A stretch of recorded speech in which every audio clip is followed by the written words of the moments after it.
करके पूछो सबसे प्राचीनतम पुस्तक का नाम बताइए, तो ऋग्वेद, यजुर्वेद, सामवेद की चर्चा करेगा। दुनिया में किसी से जाके पूछो सबसे प्राचीनतम भाषा का नाम बताइए, तो संस्कृत भाषा की चर्चा करेगा। दुनिया में किसी से जाके पूछो सबसे प्राचीनतम मंत्र का नाम बताइए, तो गायत्री महामंत्र की चर्चा करेगा। दुनिया में किसी से जाके पूछो सबसे बड़ा मेला कहां पर होता है, तो दुनिया के लोग कहेंगे कि प्रयागराज कुंभ में हमारा महाकुंभ होता है। और दुनिया में जाके पूछो कि दुनिया में कौन सी ऐसी नदी है जिसका पानी सूखता नहीं, जिसमें कीड़े नहीं पड़ते, तो गंगा मैया का नाम लोग लेंगे। और दुनिया में किसी से जाके पूछो कि सबसे बड़ी प्रतिमा कहाँ लगी है, तो दुनिया का हर कोई व्यक्ति कहेगा सरदार वल्लभ भाई पटेल की गुजरात में लगी है। दुनिया में किसी से जाकर के पूछिए योग कहाँ से आया, तो हर कोई भारत की तरफ इशारा करेगा। दुनिया में किसी से जाकर के पूछिए जीरो की खोज किसने की, हर कोई भारत का नाम देगा। दुनिया में किसी से जाके पूछो अंक की खोज किसने की, तो हर कोई भारत की तरफ इशारा करेगा। और दुनिया में किसी से जाके पूछो सबसे लोकप्रिय नेता कौन है, तो नरेंद्र भाई मोदी की चर्चा, नरेंद्र भाई मोदी की चर्चा करेगा। मेरे मित्रों, मैं आपके बीच में आया 15 अगस्त 1947 को भारत आजाद हुआ। आजादी से लेकर के अभी तक मेरे भारत के साथ क्या क्या होता रहा आप सब लोग जानते हैं। लेकिन नरेंद्र भाई मोदी आए तो पूरी दुनिया में तिरंगा लहराया गया, भारत माता का जयकारा लगा, वंदे मातरम का गान हुआ। लोगों ने कहा अब तो जिस रास्ते पर मोदी चल रहे हैं उसी रास्ते पर चल करके दुनिया का कल्याण होगा। यहाँ पर व्यापारी भाई हैं, अपनी मेहनत और परिश्रम से आप सब लोग आगे बढ़ते हो, भारत का परचम दुनिया में लहराता है, हमारा आपका सबका सीना चौड़ा होता है, लोग विचार करते हैं। मोदी ने कहा है अब कोई आंख उठाने की कोशिश करेगा तो भारत की सेना उसकी आंख निकाल लेने के लिए तैयार है। और इसीलिए लोगों ने कहा अमेरिका ने घुस करके लादेन को मारा पाकिस्तान में, भारत क्यों नहीं घुस करके मारता है। हमने कहा जब कोई मर्द प्रधानमंत्री बैठेगा तभी तो घुस करके मारेगा। आपने देखा सर्जिकल स्ट्राइक हुई, एयर स्ट्राइक हुई, बर्मा में भी घुस करके मारा और पाकिस्तान में भी घुस करके मारा। अब दुनिया में केवल 3 देश ऐसे हैं जो दूसरे देश में घुस करके मारते हैं। एक का नाम अमेरिका है, दूसरे का नाम इजराइल है और तीसरे का नाम भारत है। भारत है। भारत माता की जय, भारत माता की जय। मेरे मित्रों, भारत तेजी के साथ बदल रहा है, मोदी सरकार जिंदाबाद। भारत तेजी के साथ बदल रहा है। लोग कहते थे धारा 370 तो कोई समाप्त ही नहीं कर सकता है, लेकिन आपने देखा अमित शाह लोकसभा में भाषण कर रहे थे, पहले लोगों को ऐसे ऐसे करके समझा रहे थे, और जब ऐसे ऐसे पे काम नहीं चला, जैसे अमित शाह ने ऐसे किया वैसे धारा 370 समाप्त हो गई। 370 समाप्त हो गई, 35 से समाप्त हो गया। लोग कहते थे कि खून की नदियां बह जाएंगी, मक्खी भी नहीं मरी और धारा 370 और 35 से समाप्त हो गया।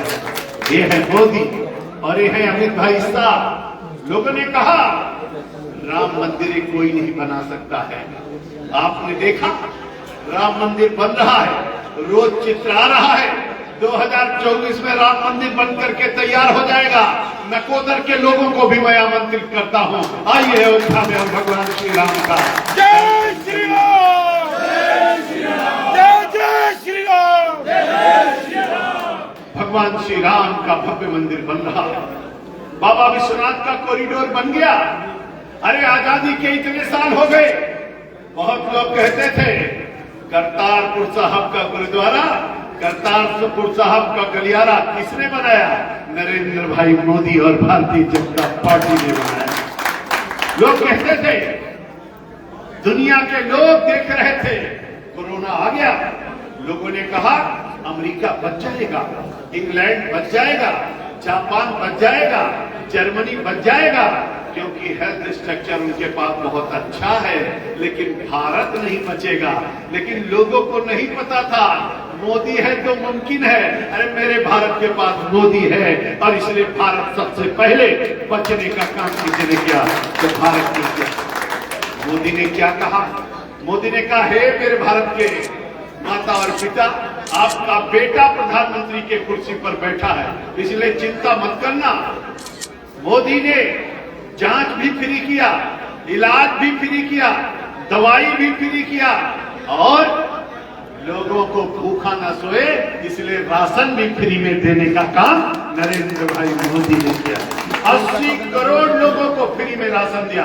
मेरी माता और बहनों, मैं आपसे हाथ जोड़ करके कहना चाहता हूं, लोगों ने कहा भारत तो इंजेक्शन बना ही नहीं सकता, चर्चा चल रही थी, टीवी पर डिबेट चल रहा था, तो लोगों ने कहा अमेरिका इंजेक्शन बनाएगा, इंग्लैंड इंजेक्शन बनाएगा, रशिया बनाएगा, जापान बनाएगा, लेकिन नहीं पता था कि दुनिया में सबसे पहले इंजेक्शन कोई बनाएगा तो मेरा भारत बनाएगा। एक नहीं, दो इंजेक्शन बनाने का काम किया।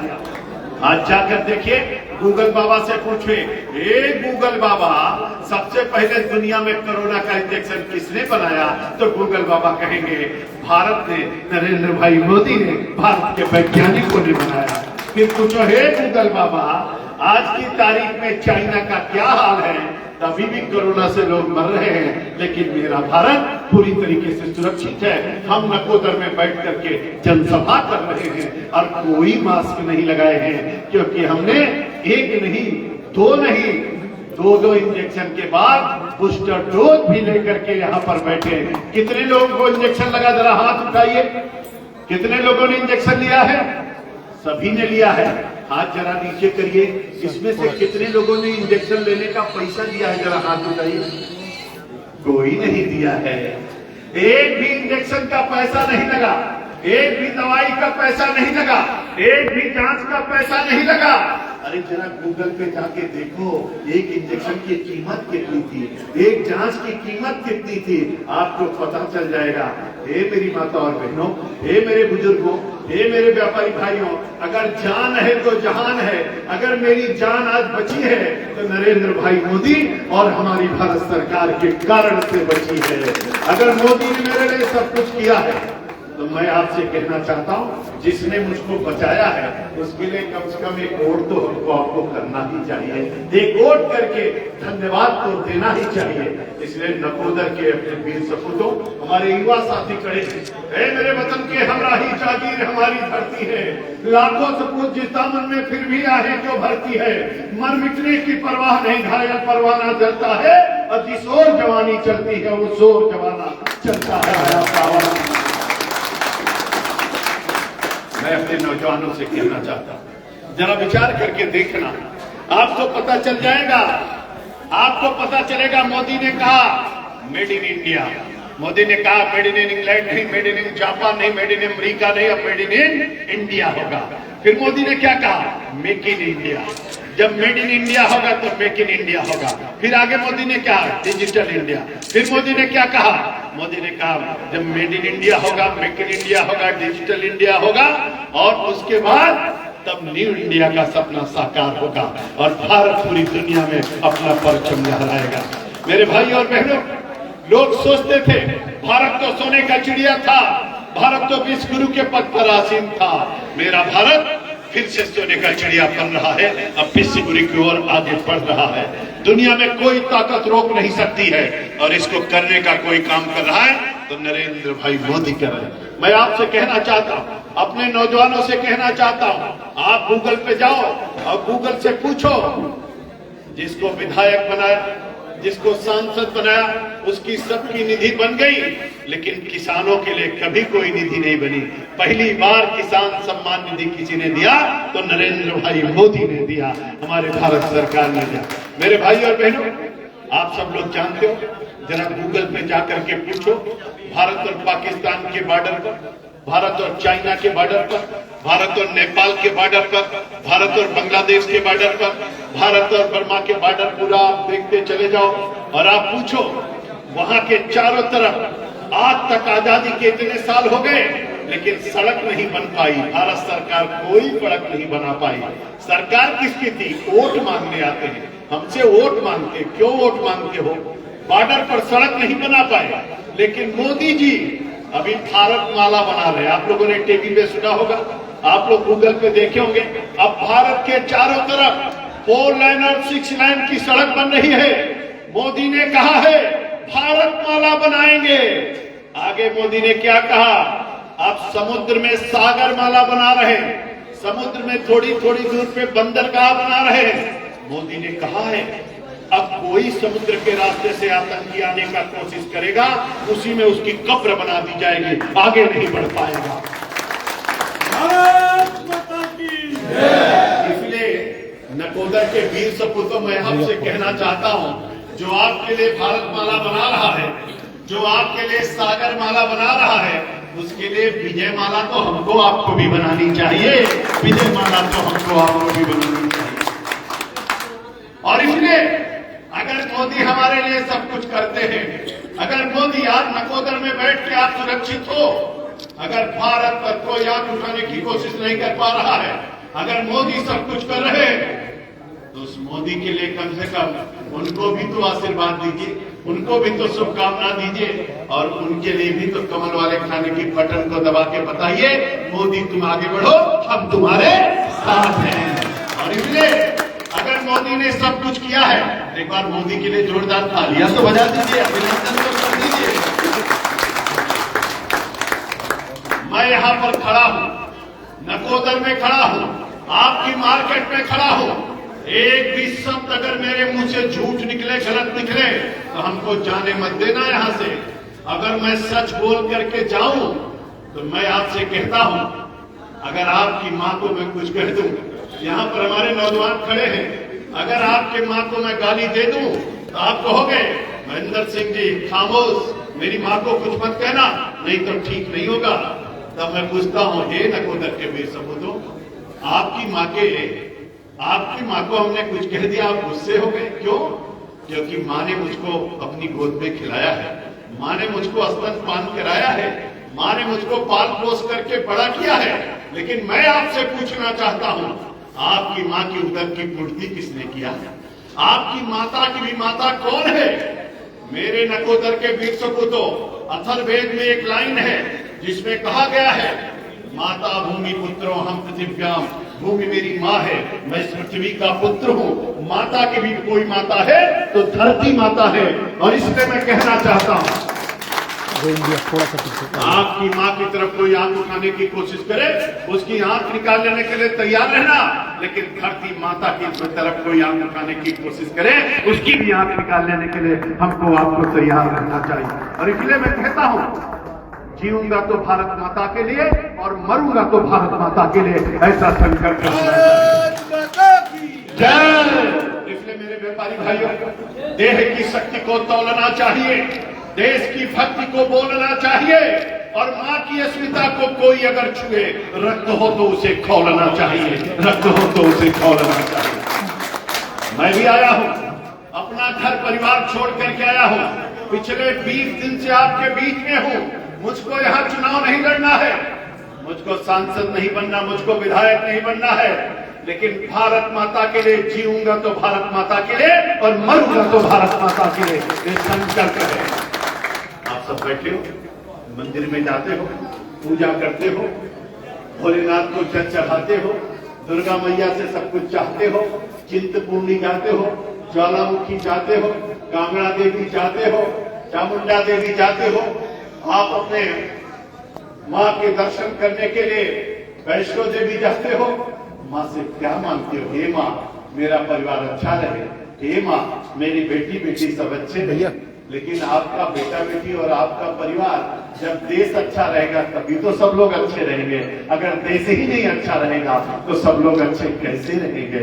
और इसलिए मैं आपसे कहना चाहता हूँ, अगर आप सब लोग करागे नमस्ते लक्ष्मी कर्मूलम तो सरस्वती कर्मदेव को गोविंदा प्रभात पर दर्शन बोलते हो, अगर आप लोग समुद्र से देवी पर्वत स्नान करके विश्वपति नमस्तुभ्यं पादप पर समर्थ में कहते हो, अगर आप लोग आदिदेव नमस्तुभ्यं प्रतिदिवं भास्कर दिवाकर नमस्तुभ्यं प्रभाकर नमस्ते बोलते हो, अगर आप भगवान सूर्य को जल चढ़ाते हो, अगर आप सौराष्ट्र सोमनाथम च शिशल्य मल्लिकार्जुन उज्जैन महाकाल ओंकार ममलेश्वर परल्यम वैद्यनाथम च डाकिन भेमशंकर सेतु वंदे तु रामेशम नागेशम तारकावने बरस्यम तु विशेषम त्रयंकम गोत्मिले हिमालय तु केदार धूमेशम तु शिवालय तानि ज्योतिर्लिंगाय साय प्रताप देना शब्द जन की तुम पापम चढ़े विरचित का पाठ करते हो।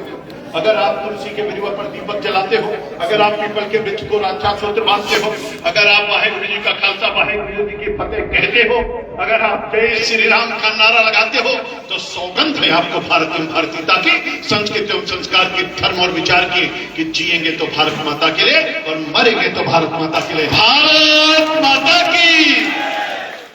इसलिए मैं आपका आह्वान करने के लिए आया, आपसे कहना चाहता हूं, जितने लोग यहाँ बैठे हो, जो आया है सो जाएगा, राजा रंग फकीर, मरना तो सबको एक न एक दिन है।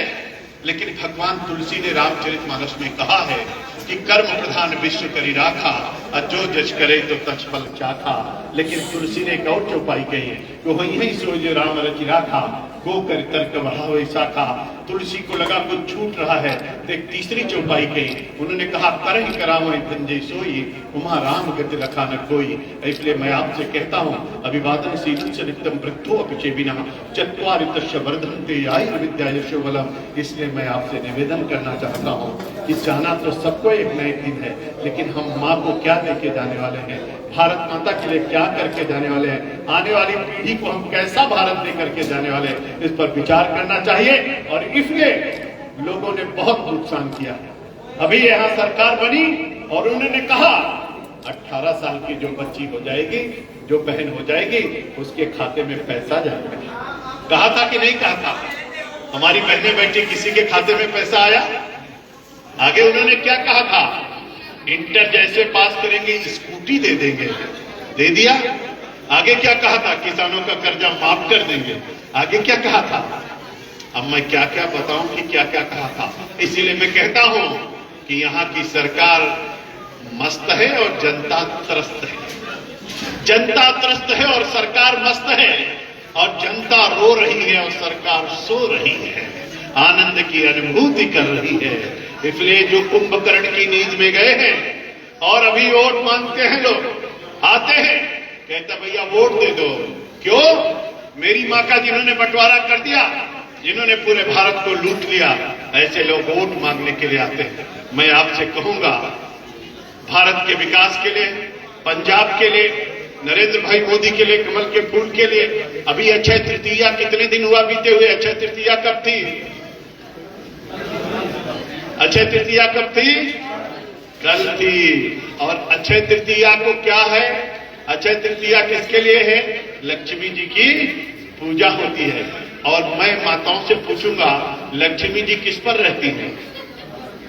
लक्ष्मी जी किस पे रहती है? अपने अपने घर में लक्ष्मी के लिए कौन सा फूल आप लोग लाते हैं? अगर कमल का फूल नहीं होगा तो लक्ष्मी रहेगी नहीं। पंजे पे लक्ष्मी आती नहीं है, साइकिल चलाती नहीं है, हाथी पे बैठती नहीं है। लक्ष्मी तो कमल के फूल पर आती है। और कितना प्यारा है लक्ष्मी का आसन। जरा एक एक आसन अपने घर में लगा दीजिए और सारा का सारा वोट इस पे डलवा दीजिए और भारत का विकास करा दीजिए। मेरी पंजाब को बचा लीजिए और जालंधर से द्वार खुलवा दीजिए। एक कमल का फूल सांसद के रूप में इंदर इकबाल अटवाल जी को दिल्ली पहुंचा दीजिए। यही निवेदन करने के लिए तो मैं आपके बीच में आया। हे मेरी माता और बहनों, आप ध्यान रखना, संकट अगर किसी पर आता है तो सबसे पहले हमारी माता और बहनों।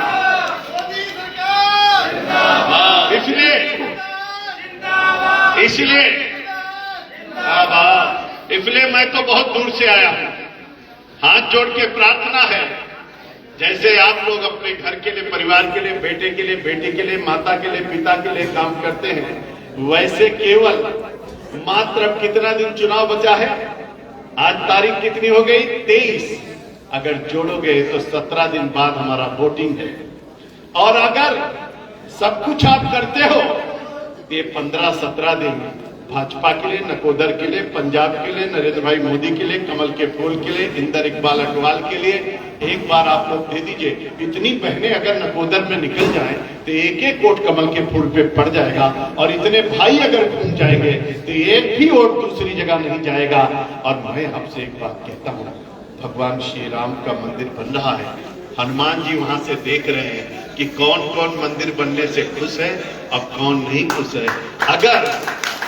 अगर कन्हैया गाते हैं, कन्हैया क्या गाते हैं? कन्हैया तो जो राम को लाए हम उनको लाएंगे। अब मंदिर बनने से आप खुश हो कि नाराज हो? हनुमान जी की गदा बड़ी तगड़ी होती है, थोड़ा ध्यान रखिएगा। हर हर महादेव। तो प्रभु तो देख रहे हैं, प्रभु देख रहे हैं, ये महेंद्र सिंह वहां भाषण कर रहा है, मेरे मंदिर बनने से खुश है कि नहीं खुश है? जो हमारा मंदिर बना रहा है उसके लिए कुछ कर रहा है कि नहीं कर रहा है? हे मेरे आदरणीय बुजुर्गजन, मैं आपसे कहूंगा, अगर आप प्रभु की आराधना करते हो, अपना अपना घर तो बना लिए, भगवान का घर बन रहा है, और जो बना रहा है उसके लिए कुछ ना कुछ तो करना चाहिए, कुछ ना कुछ तो करना चाहिए। भगवान तो अंतर्यामी है, सब कुछ जानते हैं, देख भी रहे हैं, और चिंता मत करिए। आपको लगता होगा मैं बड़ी बात कहने जा रहा हूं, मेरे को क्षमा कर दीजिएगा। आप लोग कहते थे भगवान राम कब थे धरती पर? कोई बताएगा भगवान राम कब थे? कोई नहीं। भगवान राम त्रेता में धरती पर थे कि नहीं थे? त्रेता ना। और भगवान कृष्ण धरती पर कब थे? द्वापर में। अच्छा बताइए, जब राम थे तो राक्षस थे कि नहीं थे? सुपर्णा भी थी, खरदूषण भी था, रावण भी था, कुंभकर्ण भी था, अहिरावण भी था। और जब द्वापर में कृष्ण थे तो राक्षस थे कि नहीं थे? बकासुर, टकासुर, पकासुर, कंस, पूतना, सारे लोग थे कि नहीं थे? अच्छा, आप कहते हो कि त्रेता और द्वापर बहुत अच्छा था, कलयुग बहुत खराब है। तो जब त्रेता में राक्षस थे, द्वापर में राक्षस थे, तो क्या कलयुग में सब चले गए?